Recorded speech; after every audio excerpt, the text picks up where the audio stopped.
Welcome to part 3 of the 12 types of gaslighting series. In this video, we're going to talk about Hippocratic exploitation and the 3 types of gaslighting that fall in that category. So don't go anywhere.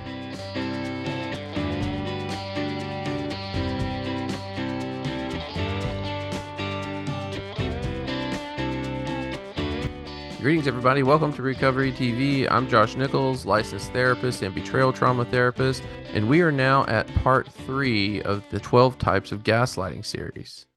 But before we begin, please take a moment to subscribe to our channel. Don't forget to ring that bell so you can be notified when more videos like this are posted. Also, please take a moment to peruse our YouTube channel as we have several different things that we do, including live shows and podcasts. So don't forget to check that out as well. So we're in part 3 of the 12 types of gaslighting series. And as much as I'd like to keep you glued in and locked in on this video, I really do think you would get the most out of this video if you watch the introductory video I did to this series, which I'll put in a link right here in the cards, as well in the description of the video below. So as you're checking out the links in the video description, I hope you notice that I've also put links to parts 1 and 2 of this series so that you can watch those at your leisure. Additionally, you'll see links to other resources, including the blog link that this series was inspired by. Now, without further ado, let's get into it. Now we're going to talk about Hippocratic exploitation. What do I mean by that? Well, let's go to the article first. I say in the article, I believe that the vast majority of functioning adults in the world truly have no interest in doing harm to their fellow Homo sapiens. The concept of do no harm is often what we think of when we or others make reference to the Hippocratic Oath. Gaslighters who partake in Hippocratic exploitation, in essence, exploit one's natural tendency of goodwill toward others if they feel that is what is necessary to keep their secrets secret. So basically, when it comes to Hippocratic exploitation, we're making a safe assumption that human beings, most of us, have a natural tendency to want to, at minimum, not hurt anybody, if not actually do good for others. Most of us don't want to hurt others, and we don't want to see people get hurt. And we especially don't want to hurt the people we love. And I think just at the most basic level of empathy, the people closest to us, especially our partners, are operating in the same fashion. So when people have secrets that they desperately want to keep secret, even from their partner, they might find themselves weaponizing this type of relational vulnerability. And when they do, they often influence their partners to question their own sense of reality and make them out to be the crazy ones, which is why it qualifies as gaslighting. So the 3 types of gaslighters that I've identified for this category are the blame shifter, the victim, and the self-shamer. Another way to think of it is that one of them is a partner blamer, the other one is an other blamer, and the last one is a self-blamer. So let's start with the blame shifter.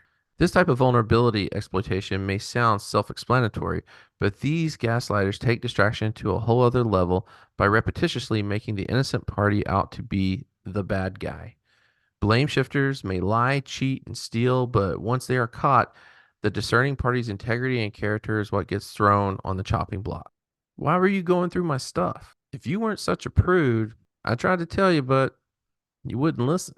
What you're doing right now, this is exactly why I did what I did. So in other words, blame shifters shift the blame back up onto the partner, and they're very good at it. They make convincing arguments, and they often back it up with one particular emotion that really sells it: outrage. The key here for the person who's being gaslit is to remember that you don't have the power to make anybody do anything. We might have the power to make things more or less difficult for people, but when it comes down to the decision that's made on how to respond to any given event, that falls on the individual. The victim. This gaslighter is skilled at spinning the narrative to make it appear as if they are the victim in any given situation. This type of vulnerability exploitation may feel similar to blame shifting, but there are some differences. Although the blame shifter may take the opportunity to weaponize their own victimization, whether real or perceived, they do so in an effort to make the case that someone else is more at fault for the grievance they are being presented with. The victim, however, isn't very interested in shifting the blame, although they may do so inadvertently, as much as they are interested in making a case that portrays them as more of a victim than the person they have hurt. This often leaves the discerning partner caught between a rock and a hard place. Do I set aside self in order to be a good Samaritan, or do I acknowledge my own suffering as real and not something to be deterred by the convincing cries of a trickster frightened by the discovery of secrets. Rock, meet hard place. So it's a little bit different than blame shifting, where the blame shifter is just wanting to shift blame completely. The victim often will acknowledge that they did something that was hurtful to their partner, which in reality makes their partner a victim. But this type of gaslighter wants to out-victim you. So they may have done something that was hurtful to you, but then they're going to bring up all the things that other people did to them that was hurtful as a way to generate sympathy from you. Because remember, Hippocratic exploitation, you don't want them to hurt or be in pain. So they play on your desire to nurture or comfort them because they're in pain. And one aspect of this that makes it really difficult is that in an effort for them to out-victim you, they often bring up things that are actually real-life events and truthful. So in other words, they really might be victims of those things. The problem is that they're weaponizing their own trauma in hopes that you'll let them off the hook. And many times it works. So if you feel like you're being gaslit by somebody who weaponizes their own trauma, the key here is to recognize it's not fair for them to do that to you. So their trauma may be real, which means they need to get help for that. Sometimes the expectation of healing is a non-negotiable boundary. I did a video on non-negotiable boundaries, and I'll make sure to link that in the description. And as always, I'll put it in the cards right here so you can click on it and watch it at your leisure. But let's move on to the self-shamer. This form of vulnerability exploitation on the surface might appear as if the gaslighter has had a breakthrough and is attempting to take responsibility. But in reality, the gaslighter has weaponized their own genuine sense of guilt and shame in an effort to create an emotional double bind within their partner. The self-shamer is different from the blame shifter and the victim. The blame shifter focuses on putting the blame onto the discerning partner. The victim isn't all that interested in blaming others as they are in being the primary victim.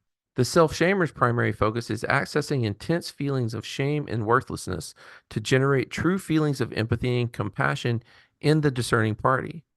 If successful, the objective of the discerning party shifts from holding the gaslighter accountable for their actions to becoming an emotional support and cheerleader for that person. You know what? I'm a real piece of you deserve someone way better than me. Why are you even with someone like me? So you can see the self-shamer is a little bit different, has a little bit different objective. It's real easy to get self-shamers confused with the victim. But remember, the victim isn't real interested in shaming themselves.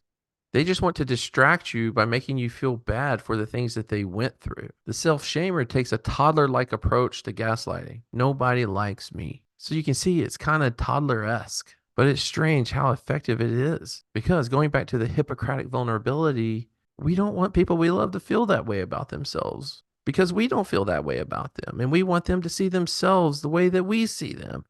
So the next thing we know, when it comes to the self-shamer, we find ourselves in an internal conflict because that Hippocratic vulnerability is being exploited. And it's not okay. One of the keys that I believe to combating this type of gaslighting is to be intentional with not becoming a mother or a parent figure in your response to the self-shamer. It is not your job to kiss every boo-boo or doctor every wound. So that wraps up part 3 of the 12 types of gaslighting series, where we just talked about Hippocratic exploitation and the 3 types of gaslighters that fall under that category: the blame shifter, the victim, and the self-shamer. Coming up will be the 4th and final part to the 12 types of gaslighting series, where we'll talk about safety exploitation and the 3 types of gaslighters that fall into that category, and these are the scariest of them all. So again, please subscribe to our channel. Make sure to ring that bell so you can be notified when part 4 drops, as well as all the other great videos that we produce here. Make sure you check out the links in the description of the video below, and I'll see you back here next time.